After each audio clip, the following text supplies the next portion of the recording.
Ahoj. Ahoj. My se ještě neznáme, že? Asi ne, no. Když tak já jsem David. Katka. Super, těší mě. Mě taky.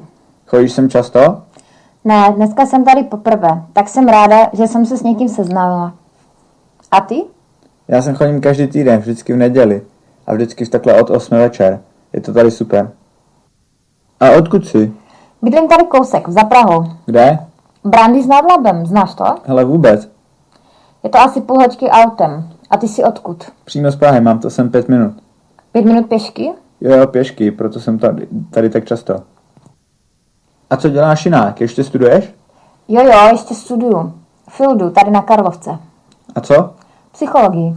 A dobrý, baví tě to? Ale jo, jde to. Zatím jsem v prváku. A co děláš ty? Taky studuješ? Ne, už dávno ne, už pracuji. A co děláš? Jsem programátor. Pracuješ tady v Praze? Jo, v takové v jedné větší firmě. A baví tě to? Nebaví, ale už mám byt, tak musím vydělávat.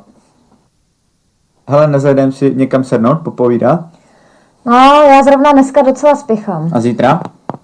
Zítra večer taky něco mám, ale můžeme se domluvit na příští neděli. Znám tady jednu moc dobrou restauraci. Dobře, tak klidně příští neděli. A kam jdeš teď? Nechceš někam hodit? Jsem tady autem. Ne, díky. Jdu ke kamarádce a ona bydlí za rohem. Tak jo, rád jsem tě poznal. Já tebe taky. Tak příští neděli. Jo, čau. Ahoj. Čau. Já jsem Katka.